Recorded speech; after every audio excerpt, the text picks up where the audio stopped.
So, hello everybody and welcome. Yes, welcome back here at BSN Network. Kitty Wilkie back here at BSN Network. This is the BSN Network podcast here today. It is Tuesday, October 6th. Hope everybody's having a good day so far and a good rest of their day yesterday. I know I did it. I'm having a good day so far today. Hopefully you did as well. We're coming off of another big Yankees win. They won last night. Take game one of the ALDS. Today they're back on 8:10 p.m. Eastern Standard Time again, going for a 2-game lead. Davy Garcia takes the hill for the Yankees. Tyler Glass now takes the hill for the Rays. Should be a very good game. I'm excited. Hopefully you are as well. A lot of sports to get to today. It's been a packed day. Last night I was watching the first hour of the Chiefs game. Then, the Yankees game, and then in between innings, I would turn it on my phone. The Falcons game, I would watch it in between innings, or in between commercial breaks, whenever they would go to commercial break, I would turn it on. And yeah, I'm telling you, it is one of those things where the New York Yankees just dominated yesterday. We got Giancarlo Stanton in the biggest moment of the game, comes up big and really seals it for us. So that was another big win today. They're back on against the Tampa Bay Rays. If we take 2-0 here, you're feeling pretty confident that we'll win. We would have to choke. We would literally have to lose 3 straight if we win this game. So we win this game, you feel pretty confident going into tomorrow that, we have a pretty good handle on a series. But today we do have to get past today. We do have to make sure we win today. 21-year-old youngster Davy Garcia is on the mound today, so a lot at stake in today's game. So the Yankees are up 1-0, very big. You love to see that. You really do. You always love to see when your teams are up 1-0 in a series, whatever series it is, whether even it's just a regular old series in the regular season. When you're up 1-0, it just feels better. So we are up 1-0. Very good. Very, very, very good plays by Urshela at third base. Very good plays all around for the Yankees. We'll talk about that coming up later. And these are our topics today. We'll review the Monday night games. Bill O'Brien. Bill O'Brien got fired. First head coach of the NFL season to get fired. His 0-4 Texans, or used to be 0-4 Texans, are now going to move on from him. He got fired yesterday. We'll talk a little bit about that. Fantasy football results. I'll give you my fantasy stuff. What happened. League I won. I won in one league, lost in the other. So right now I'm a total of 4-4 in fantasy. Through 8 games through the season, 2-2 in both leagues. So not ideal, but not crazy bad. Not ideal, but not bad either. So hopefully I can get back on the right track for my one league. One league I did win in, the other league I lost in. So hopefully that league I lost and I can get back on the right track. And in this league that I won in, hopefully I can continue that. Although I am playing an undefeated player, 4-0. And Rodgers and Devontae Adams will have a bye week, so it's going to be difficult for me to win. So I hope that I could pull that one out. Then we have the Yankees, MLB playoff predictions, and the NHL draft tonight. I'll read you the order, kind of give you my take on it tonight, 7 p.m. Eastern Standard Time. Rangers have the first pick. I'll probably watch that, and then once the Yankee game comes on at 8, I'll switch over to the Yankees game. So another packed day of sports, and all baseball again, ALDS and NLDS. Is today. So another packed sports day. And with all that being said, this is the BSN Hour podcast, and let's get right into it. So last night were the 2 Monday night games. Chiefs, Patriots, and the Packers, Falcons. I got both of those games correct on my game pick. So for the week, I finished at 11-4. I know you might be thinking I missed one game. No, I didn't. The Titans Steelers game got canceled, so that doesn't count for my record. It doesn't count as a win, doesn't count as a loss. I just don't count it. So whenever they play again, then I'll count it. But I went 11-4 this week. I thought I did pretty good with my game picks. I thought, I'm sitting at 46-19, I think, overall. Which is very good. I think for me, very good. That's 27 games above 500 or something like that. I think it's 46-24. I could check. I'm pretty excited about it. I think 46-19. So this week I went 11-4. So far this season I have not had one week where I did not record every week so far this season. I've gone a winning record. Week 1 went 10-6, week 2 13-3, week 3 11-5, week 4 11-4. So that calculates to 46-19, which is actually 46-18. If I'm reading this correctly, it should be 46-18. 6 plus 3 equals 9. Plus 5, that's 14. Plus 4, that's 18. So I'm 46-18. So I add less of a loss. Okay, so I'm 46-18 because that's 23, 24.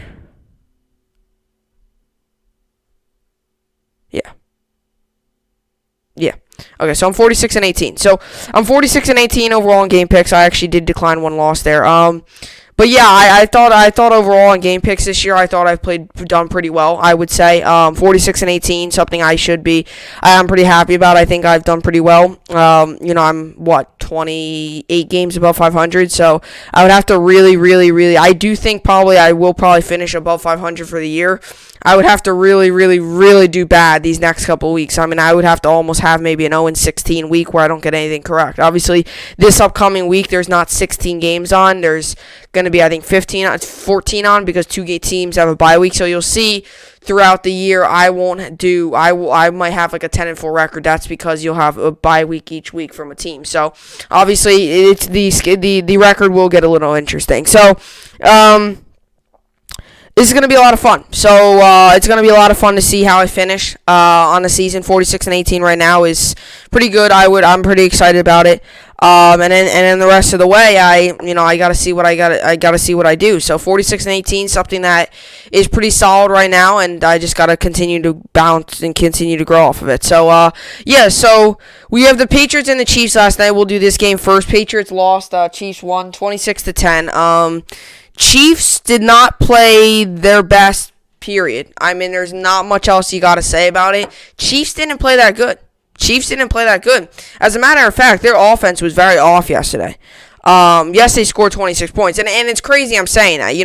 It really is crazy I'm saying that. Like, the Chiefs' offense was off. Oh, yeah, Mahomes still threw 2 touchdowns and still threw 2 touchdowns and 236 yards. But it's true. Even Andy Reid said in his postgame, you're not gonna win games, scoring this much. And I will admit, the Patriots' defense played very well. The Patriots' defense stopped the Chiefs a ton. And I'll tell you, and this is easier said than done, right? You could sit here and say, oh, well, if every team plays like the Patriots, you should be able to win. It's true, though. It is true, though. I mean, if you could play that type of defense, a lot of their teams have to look at that film. Teams that are upcoming, Bills, teams like them, they have to look at that film. Look at the film of last night's game. Be like, how did they play them? We got to try to do this. Because obviously, it did stop the Chiefs. And the week before, the Ravens obviously didn't come prepared for their defense. Patriots, on the other hand, came prepared, had a good defensive scheme, had a good defensive set ready. And the Chiefs' offense, it wasn't that they weren't ready, but they struggled against their type of defense they were running. Well, here's the thing with the Patriots is their offense. That was the problem. And we knew coming into this game was going to be a problem. Your star quarterback, Cam Newton, is out because he actually he got the virus, obviously, which is why this game, you already know, this is old news by now, but this is why this game got moved to Monday night. Cam Newton, he got the virus, and without him, that was a big loss, because Cam Newton's a very good quarterback, and he's a very good runner, and he could really make explosive plays. And guess what the Patriots didn't have yesterday? They did not have that explosive play. They did not have that kind of play, maybe like Cam Newton would get, strip a sack, then run for 15, 20 yards, and get your offense rolling a little bit. They weren't able to get that. I mean, they scored 10 points. It wasn't until the fourth quarter, where it didn't really mean much, is when they scored a touchdown. It wasn't until the fourth quarter where they really were like, we got a true shot in this game. They scored a touchdown, right? It was late when they scored, and, they had to change over their quarterback. Obviously you had Hoyer start, then they brung in, then they brung in Stidham. Stidham struggled, and Hoyer, to be honest, I didn't think Hoyer was playing all that bad. I mean, he went 15-24,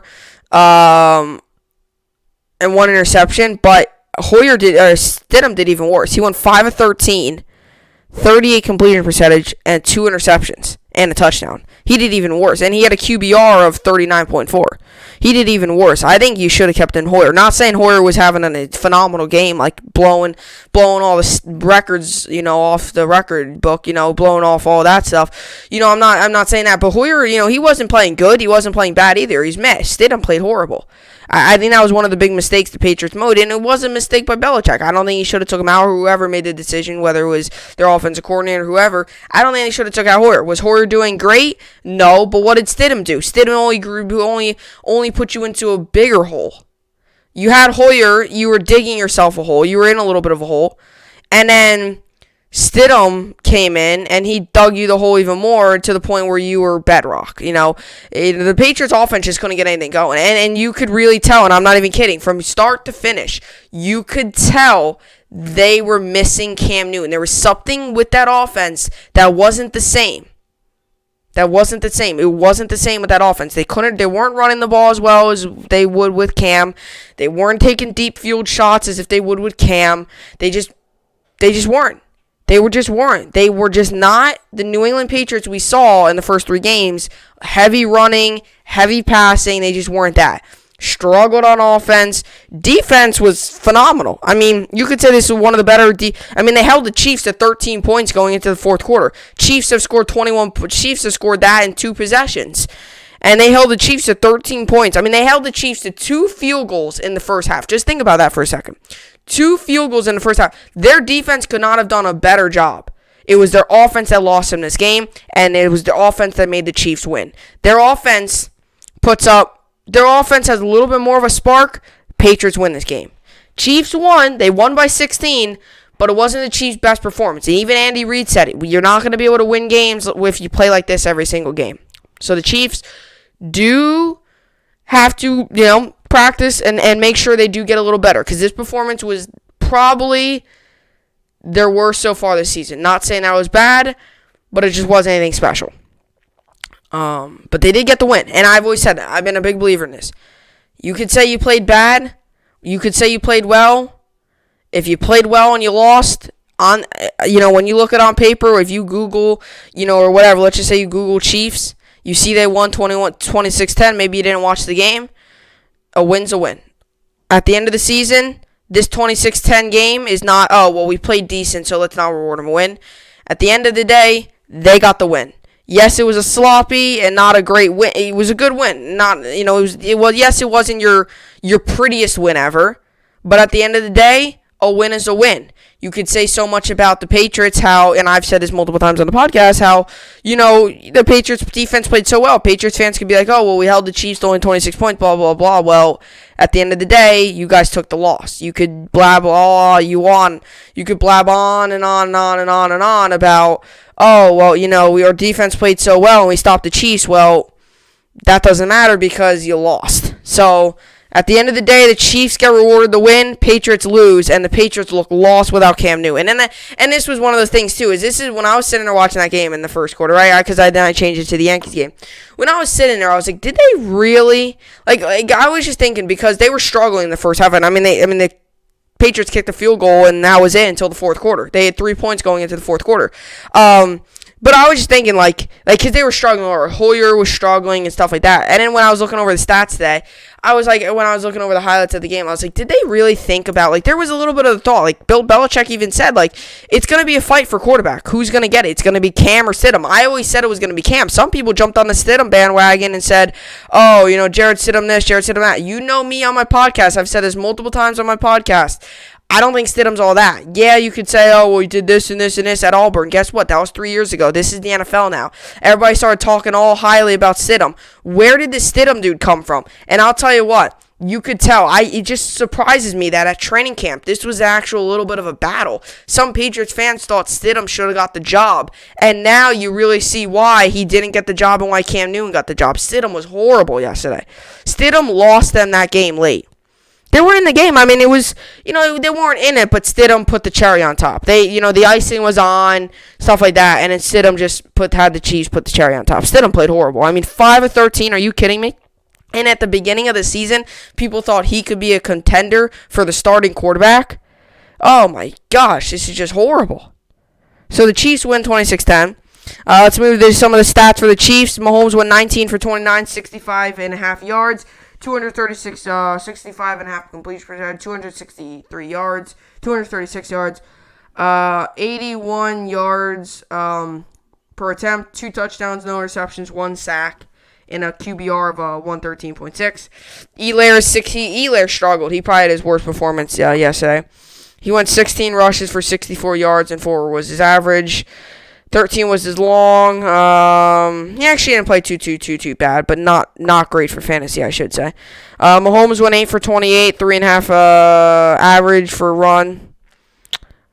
8 rushes for 28 yards. Kelsey had 6 targets, 3 receptions for 70 yards. Hill had 4 receptions, 6 targets, 64 yards, and a touchdown. Watkins, 4 receptions, 7 targets. McCole Hardman had a touchdown of himself. Elair had a couple catches. Their kicker obviously was fine. 2 for 3 extra points. Field goals went 2 for 2. Defense, Tyrann Mathieu got an interception. He got the late interception. He got the pick 6, which was big for him. Kind of just how this game went. Obviously there was 3 total interceptions. Thornwell had 1, and Fenton had 1 for the Chiefs as well. So the Chiefs' defense is another thing. Chiefs' defense stepped up yesterday. I mean, they only allowed 10 points. So this was a defensive battle. If you would have asked me at the beginning of the date, I would have said Chiefs win 35-17. I think I said that on my podcast, or 31-21. This was a defensive battle. Neither team hit 30 points, and I think it was the under of the over-under. I forget what the over-under was, but I think it was the under. So that's surprising, man. I don't think anybody would expect. If you would have told me that the Patriots had the Chiefs, if you would have told me, I mean, I know the Patriots defense is good. Sorry, I know the Patriots defense is good, but it's not to the point where I thought like they would be able to stop the Chiefs that much. I mean, they had the Chiefs scored 6 points, 2 field goals in the first half, I'm pretty sure. Like, are you kidding me? 2 field goals. And then they decided to score in the third and then scored 13 in the fourth. Like, it was 10-3 going into the fourth quarter. Like, that's not that bad. 10-3 going to the fourth quarter isn't horrible. And then the Patriots let it go with a couple key interceptions late, and then the Chiefs added the cherry on top. So, the Patriots were in this game, and the Chiefs were, making this game interesting. But at the end of the day, Chiefs win. They moved to 4-0 on the season. So now we move on to the Falcons and the Packers. Packers dominated this game. Kind of saw that coming. Falcons just can't get much correct. Their first 3 games of the season, they were winning and they lost. And you talk about a season where if those games are 3 quarters, Falcons are 3-0. Or Falcons are 3-1 right now. Falcons yesterday did not lose a lead. They never really had a lead. Falcons were getting beat early and just could not crawl their way back. I mean, that was kind of just the gist of that game. There wasn't much else you could really say about it.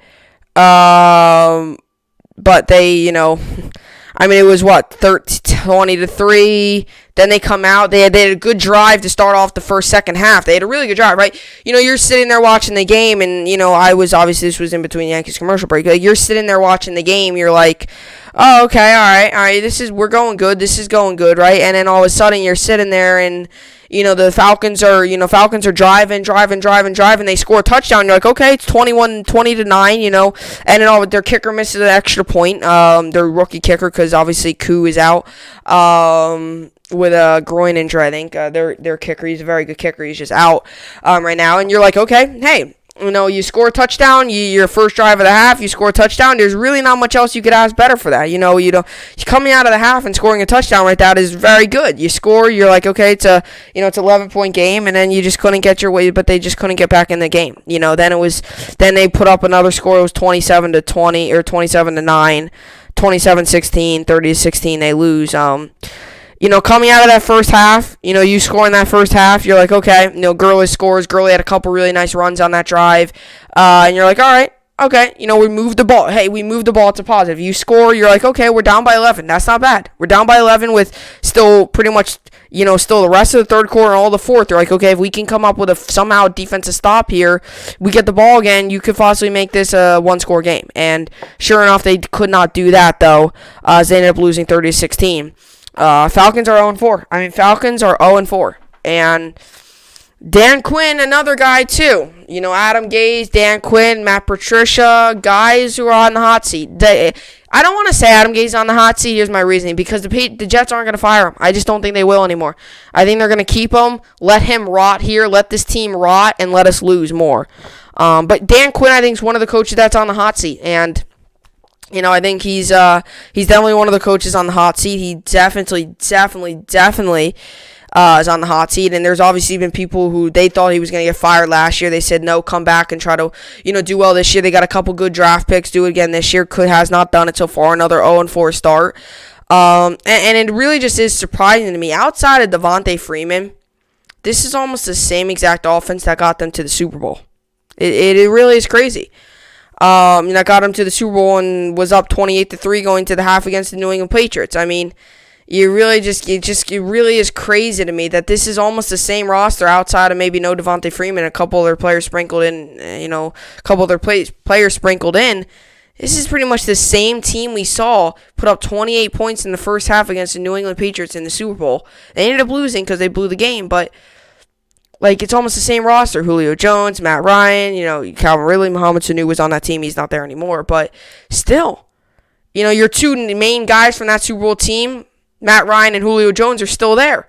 They're just not putting up the production. Now, let me mind you, Julio Jones is still very good, but Matt Ryan's getting older. You start to get older. You're talking, 3 years ago that Super Bowl happened, so he's 3 years older now. His arm's getting a little, less and less every year. You get a little bit slower. Matt Ryan's definitely getting older. He's definitely getting to the tail end of his career, but still, it's just crazy. Even the players around him, it's almost like that same team they got to the Super Bowl, same head coach, same coaching staff, and now look what happens. So very interesting, but the Falcons just can't get winning ways. Rodgers had a big game, 27 for 33, 81%, 327 yards, 9 yards a carry, 4 touchdowns, no interceptions, QBR rating of 147.5. Aaron Jones, 15 rushes, 71 yards, 4.7 was his average. He had a good game. Some touchdowns. Tonian had 3 touchdowns. Jones 1 touchdown. 4 touchdowns overall. Green Bay wins. Just another one of those games where Green Bay just dominated from the start, and that's what I noticed with the Green Bay early on in the season. They're getting points early. Yesterday they scored on their first drive of the game. They've been able to get points early, and I said that kind of too with the Yankees yesterday. They got to jump on them early. The Yankees did that, not completely jumped on them, but they did score 1 run in the first inning, which is not jumping on them, meaning absolutely manhandling them and absolutely tearing them apart like they did with the Indians. But the Yankees got a run early, and that's big. Same thing with the Packers. They got a touchdown early. That was their only score for that first quarter, but you can grow off of that, right? You score your first drive, you score your first inning, whatever sport it is. It's always good to get out there to that early lead early. It's always good to get an early lead early on in the game. You don't want to wait till, that's what the Falcons kind of did. You don't want to wait till the second half to try to make this 17-point comeback and, expect this offense that has been quiet the whole game to do something. They did a little bit, but not to the point where they could really, come all the way back from that. So, definitely going to be interesting. Falcons are 0-4, and Dan Quinn, he's kind of on a watch. And that kind of leads us into our next little segment here. It just...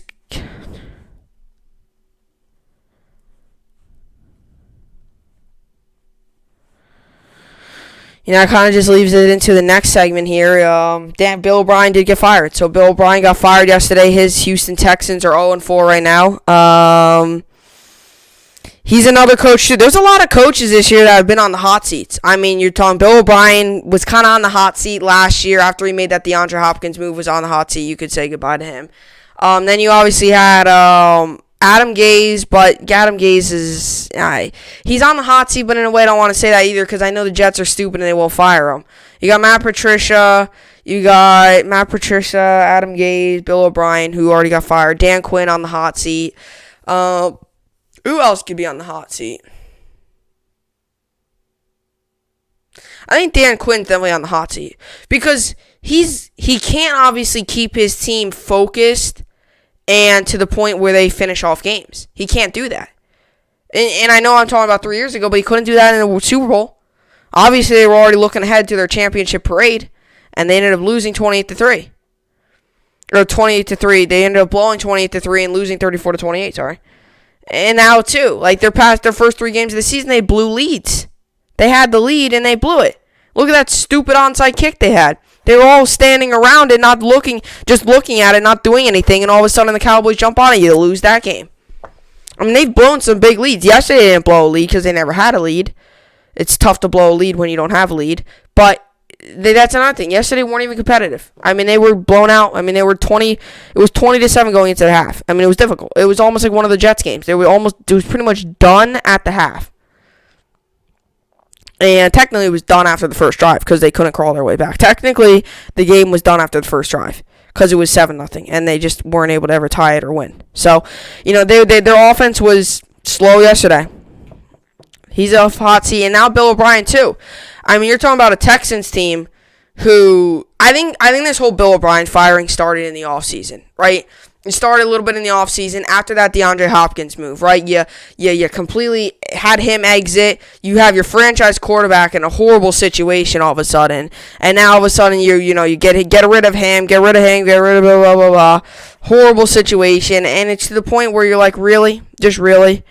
So then really, I think this firing should have been fired after this whole Texans DeAndre Hopkins move.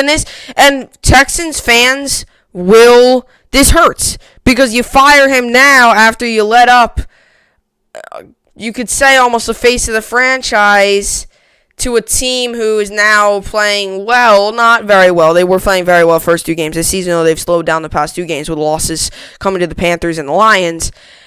But now you give him over there, and he's doing so well, and Hopkins has declined, or Watson has declined. Watson is a very good quarterback. He's a top 5 quarterback in the league if he's got a number 1 receiver. He doesn't have that because Bill O'Brien messed him up. So, I agree with this move for the Texans. I think it's an unbelievable move. That's another thing, too, with Bill O'Brien. He's gotten the Texans to the playoffs. He hasn't, Bill O'Brien has made some stupid moves. Last year in the NFC Championship game, made a stupid move against the Chiefs. That fake punt gave Chiefs all the momentum in the world. The rest of the way, it was all Chiefs.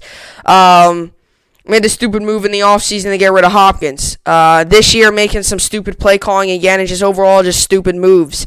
And now Texans make the smart move and fire him. So it's definitely a good move. It's definitely a good move for the Texans. And I know, this is kind of one of these years where, you fire head coach. It's not like you're going to turn it around and win 12 straight. Maybe I'm wrong because this Texans team still has a lot of talent.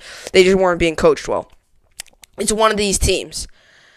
This was the Buccaneers team of like 2 years ago. The Buccaneers team like 2-3 years ago had a very good team. You had Doug Martin when he was very good for those couple years. You had Doug Martin. You had Doug Martin.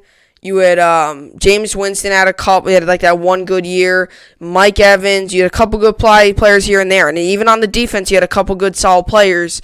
They just couldn't put a season together. Bad coaching. That coach ended up getting fired. And now the Buccaneers, 3 years later, are starting to find their groove a little bit. And now they're 3-1. Do I think they're a playoff team? No. But, they had a lot of talent back then, and they wasted it because of head coach. I think that's the same thing with this Texans team. Wells is a good tight end. They got a good offensive line, a couple good defensive players, solid receiver in Fuller, and a very good quarterback in Deshaun Watson, and a very good and a running back at times who can be very solid. Well, he has gone older and declined a little bit, but that's because he's gone older. And David Johnson, that's another thing. That was an unfair trade. Don't get David Johnson for DeAndre Hopkins. If you're gonna give up DeAndre Hopkins, you should get way more than what you got. Way more than what the Texans got. He gave Deshaun Watson got a bucket of balls for it. I mean, he got nothing. It all started in the offseason. I think it all started in that Chiefs game. It was where his seat got a little hot, right? He started that Chiefs game, they lost, blow that lead.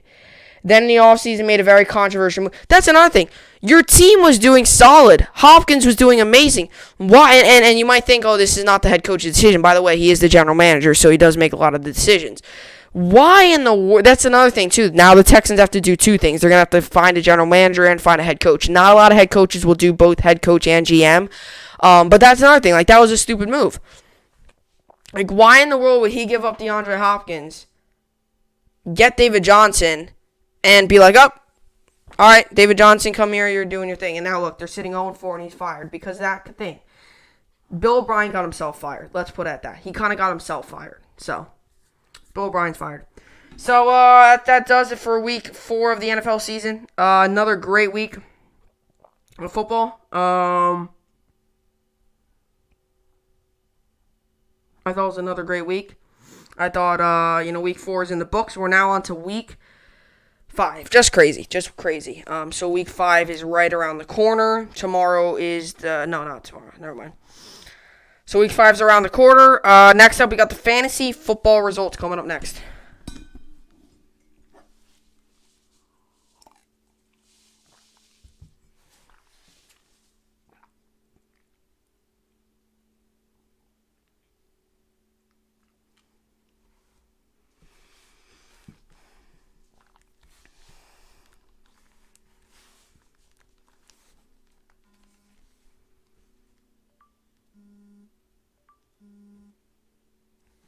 How about that?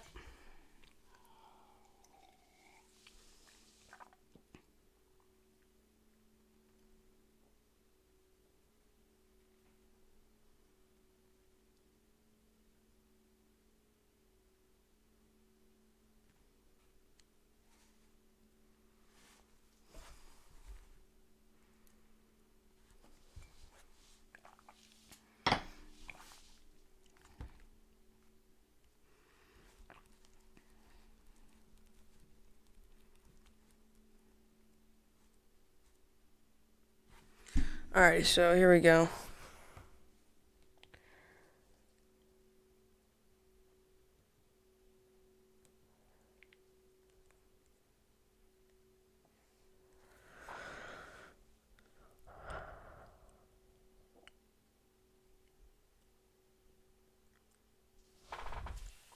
Alright, so sorry about this. Fantasy's just taking a little bit. Okay, here we go.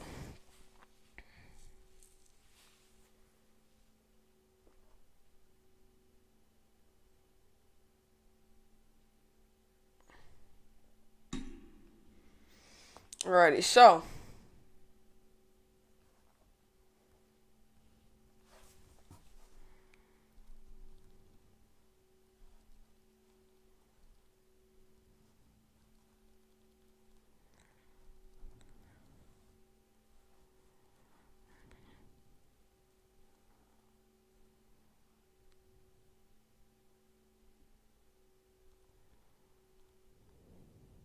Alright, so here we go.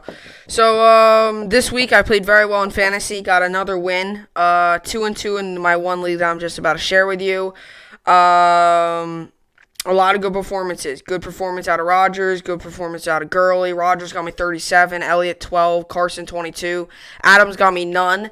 I know I did, in fact, take the gamble, and I did, in fact, put Adams as a game-time decision. He did not play. That did not matter, though, as I did, in fact, put up 138 to 97. I did win. Adams got me nothing. Woods got me 3. Kittle got me 25. Gurley 18. Rams defense 12. Butker 7. Rams defense propelled me big time. And Gurley, a couple big performances. Kittle, Gurley, guys like that, they don't have those big performances. You would never think I would win a game if when I have a guy, Adams, who didn't even play and had 0 points, and I have a guy in Robert Woods who only had 3 points. You would think I would get crushed. But, I mean, Rodgers got me 37.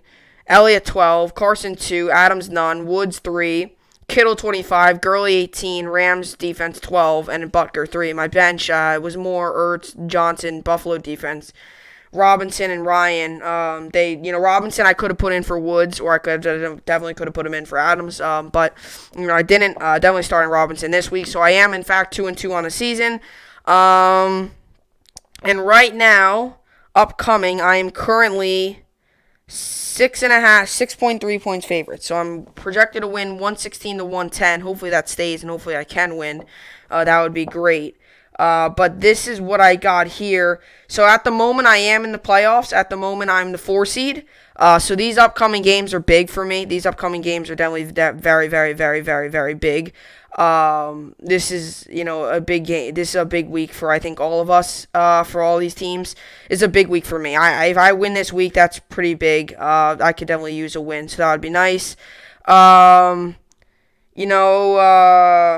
Final standings projections has me sitting at first place at the moment. I'm actually sitting at first place at the moment. But yeah, I think my team definitely has a solid state, a solid thing. But I'm just hoping that I can just continue to grow off of wins. I have to get a continuous winning streak, right? First game of the season, I lost, then I won. I won 1-0. Then I lost 2 straight games. Then I won yesterday's games, and now I'm 2-2. Right? I need to get a constant winning streak going. You look at some other players in my league. First place person in my division is 4-0 or 4-0. They have 4-game win streak, 3-game win streak. I have a 1-game win streak, but I definitely have to find a way to get some good win streaks going. If you follow what I'm saying. Because winning one and losing one isn't going to help. That's going to pretty much get you a 500 record the rest of the way. So, I got to start to get some maybe 2, 3, maybe even if I could really burst out and get some 4-game winning streaks. 2-game winning streaks, I'm fine with. If I can get like a 2 or 3-game win streak, that would be nice. I got to get on some win streaks. I can't just win, lose, win, lose, win. I have to continue to just, try to get on some win streaks. This is my team for this week. Matt Ryan, Elliott, Carson, Schuster, Robinson, Kittle, Gurley, Rams defense, and Butker. And my bench is Adams, Moore, Ertz, David Johnson, Bills defense, Woods, and Rodgers. If you're wondering why I'm benching Adams and Rodgers, it is because they have a bye week, so they are not in this week. So I'm hoping Matt Ryan can give me a lot more better points than what he had last week. He only had 12 last week. If he can give me 20, I would be satisfied with that. Hopefully Schuster can have a good game, and hopefully Robinson. Foles is targeting Robinson a lot more, so hopefully Allen Robinson can come out of a big game. He actually plays Thursday night against the Buccaneers, so he could have I could get off to a pretty quick start if he can get me some good points there. So Allen Robinson, Matt Ryan, Elliott, Carson, Kittle, Gurley, Rams defense, and Butker all are in my lineup for this week. Players who are currently out there are, for my league, Roethlisberger, Garoppolo, and Jones. Some running backs, Gibson, Gaskin, and Singletary. Receivers, I got a couple good ones, out there. But I do, in fact, like my receiving core right now. I might make one substitution with my receiving core, but it all depends on how, this really plays out. As for my other league, at the moment, I am projected 93 points. I am projected...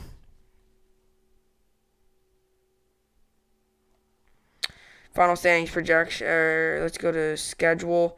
This week, I play the best player probably in the league. I'm projected to... it's a 0.1.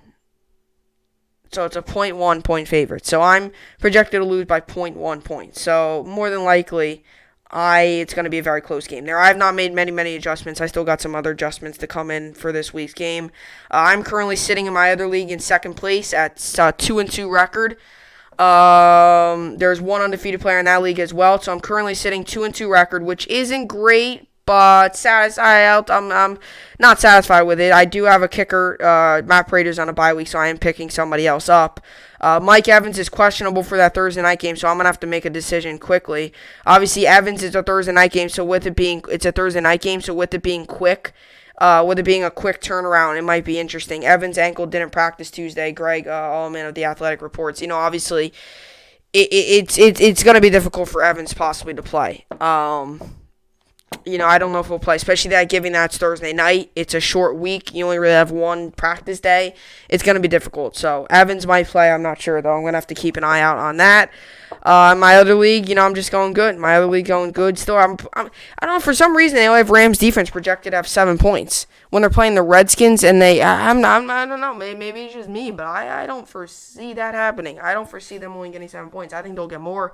Maybe 11 and a half, 10, somewhere around there. I think they'll have a solid game. I mean, the Redskins' offense isn't anything special. I think for sure, I think if they play like they did against the Giants, I think they could very well maybe get a turnover or two and have another solid game. I mean, I like Rams defense. I have Bills defense in. I picked up Bills defense to be my starter, but I'm really liking this Rams defense combo. I understand Bills' defense is good, but, Bills' defense has struggled a little bit this year. They've definitely struggled a little bit this year. They had 10 points, -1, 0, then 5. So, Bills' defense has definitely struggled this year. They're only averaging 3.5 points. And as for the Rams, they're averaging 6 points, and they got 3, 5, 4, 12. They're coming off a big week, and they're playing the Redskins. And the next week, they're playing the Niners, who are banged up. So, there's another chance there for an opportunity to really good. So, I am pretty stable with my defenses there. So like I said, it is just Tuesday, but keep your eye out on Mike Evans, and I'll talk about it on Thursday as well. Keep your eye out on Mike Evans because Mike Evans is a key player, and if you leave him in and he doesn't play, that's a key position that you're going to be missing. So just make sure you keep your eye out for Mike Evans. And like I said, if it is the fact, if you don't and he doesn't play, that's a big problem because that is a lot of points you're missing, and your bench player could definitely come in and really fill those points because receivers aren't no kicker position. If they're injured, you're maybe only missing 6, 7, 8 points. Receivers, they're injured, you could be missing out on 20 points. So, and that could make a big difference. So I think Evans, you just have to keep your eye out. It's one of those guys. I don't know if I would take a gamble if he says a game-time decision because the same thing happened when he played with the Saints. And that same week, he only had, 1 or 2 catches and did nothing because he was limited. So this might be one of those other things. If it's a short week, really only 1 practice day, if it says he's going to be limited, that usually means he's definitely going to be limited. Like, he might not play that much. So you just have to watch out and make sure that you do make the right decision. I'm not saying wait till 3 seconds until the game and the announcers have to say it, but just keep up on it. Keep up. Not saying you have to check it every 3 seconds, but, today check it, maybe later on, then Wednesday, then obviously definitely Thursday you're going to have to check it. I always check my lineup before Thursday. Not even if I have players in, just to make sure that I don't, and also just to make sure that everything's, going good. And, if in fact a player is injured or something and I need to put another player and he's playing tonight, I could just look over and stuff. So you just have to make sure, just watch out for that and really check, keep your eye out on Evans is really all I would have to take away from fantasy. So fantasy, I'm 4-4 overall, 2-2 in both leagues, so should be interesting. Now we move on to the Yankees games, or the MLB games today. Yankees play, Marlins play, Astros play, Padres play. So it should be another big day of games.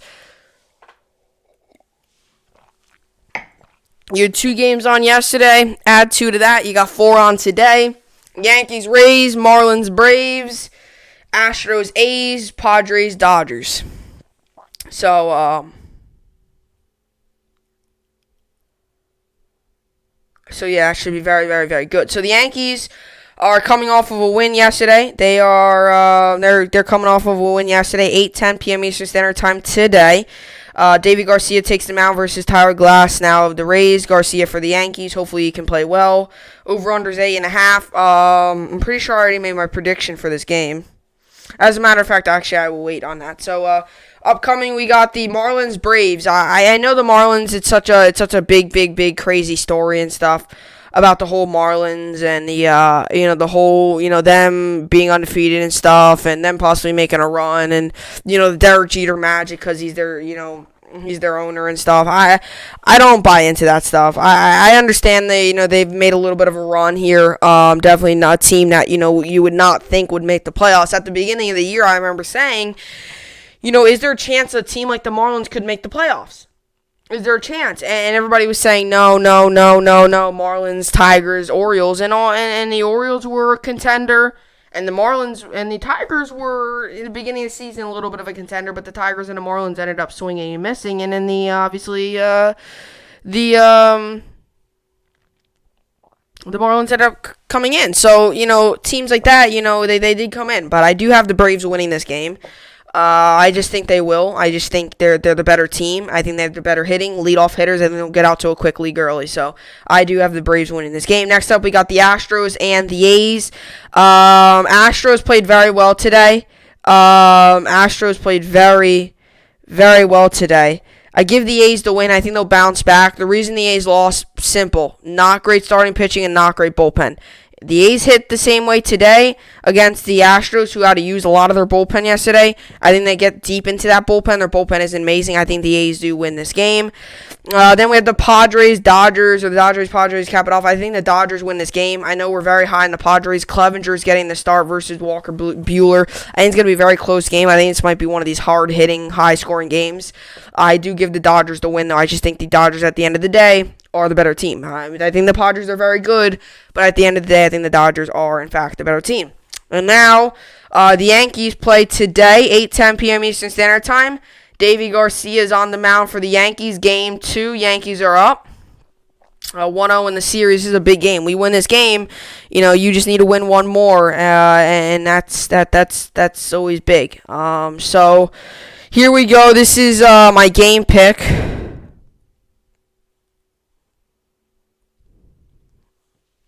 I have to just go find it. This is, in fact, my game pick. I have the Yankees winning 6-3. I think the Yankees will win 6-3. I think the Yankees win again. I saw a lot of good out of the Yankees yesterday. I saw a lot of good hitting, a lot of good pitching. I think Davy Garcia is going to have another good day. Obviously, a lot of people talk about the age, youngest pitcher in Yankees history, only behind Whitey Ford to, pitch to start. He's small, 5'9", 190 pounds or whatever. He's 5'9", $190. It was just one of those things where, you're like, oh, maybe the Rays steal one, but I do think the Yankees win. And the reason I think that is because I think our hitting, it came up big, in yesterday's game, and I think that was big. I think our hitting came up very, very, very big in yesterday's game. And obviously yesterday the A's won, and then the Yankees won as well yesterday. Judge struggled a little bit, but, you had Urshela with a nice hit, Hicks with a nice hit, Stan obviously hit the grand slam. A lot of good stuff to take away from that Yankees game yesterday. So the Yankees do, in fact, I think, win today.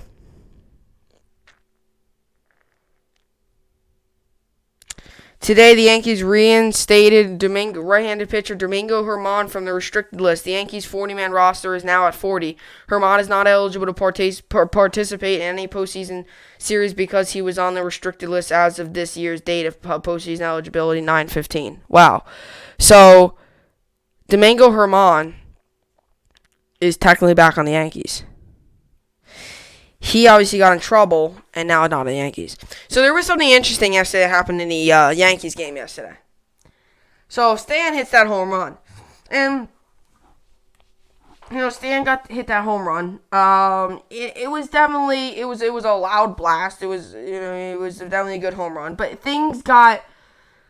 I wasn't sitting there and I wasn't watching the game, sitting there like, oh yeah, there's gonna be a brawl, but things did get a little interesting. The Yankees and Rays beef is getting a little dangerous. It did show. Yankees' heated history was lurking in final inning of MLB playoff route. It is the truth. There was a couple, and I'm not going to lie, there was a couple up and in pitches. Now, I'm not going to be that guy that says, oh, you throw up and in, it's automatically you're forcing to hit the dude. I personally don't think this was intentional, but you'll never know.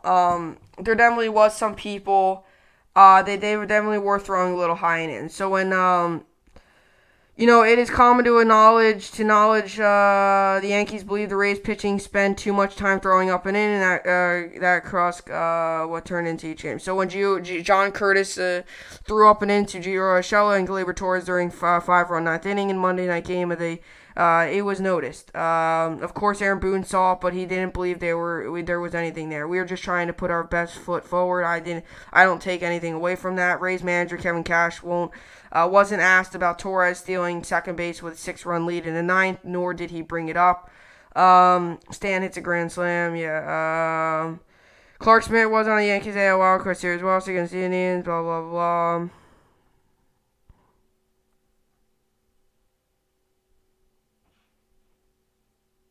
Oh yeah, that's all we got. So, here's our whole thing, right? Here's our whole thing, right? You have that whole deal with the the up and in, the history between these two teams. I personally don't think it was intentional, right? You're down 9-3. I understand it might be frustration. The situation, right? Hits a grand slam, you're frustrated, you're mad you're losing, you throw up and in. Situation is there. But I personally don't think it was intentional. Why throw at a guy when you're down 6 runs? Like, it's just stupid. It's just stupid. That definitely would be the time probably, but I just think, I don't know. I just don't think it was. I just don't think personally it was intentional. Now, I'm not trying to back up the Rays pitcher. If it was in fact intentional, that's stupid. But I just don't think it was, right? In the situation in the game, it seemed like it would be, but I just don't think it was. I'm just trying to, obviously as a fan, you just hope that the Yankees can just go out there and just win the game. I said this too a couple days ago before the podcast. When I was during doing the podcast, I kind of alluded to Yankees just have to forget about all this and they just have to focus on the game. If we have to forget about all what happened in the regular season, we just have to focus on these games and get wins, right? Because, we can care less what happened in the regular season. Don't care about that. We come out here, we win this. This is what matters most. Are people going to remember that they went 2-8 in the regular season, or are people going to remember, let's just say we sweep them and we swept them? People are going to more remember that. So, Yankees just have to focus on this, and you don't want any stupid suspensions happening, especially when you're in a postseason. Get stupid postseason suspensions and you lose games because of suspensions. Don't do that. Just go out there and play and get wins, right?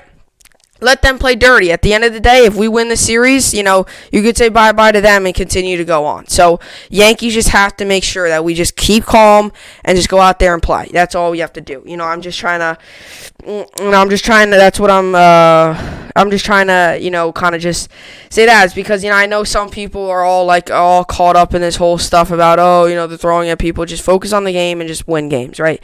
That's, all you could really ask for, and that's all you could really do. So, the Yankees did, in fact, win tonight's game as at 8:10 p.m. Eastern Standard Time. Also, tonight is the NHL Draft.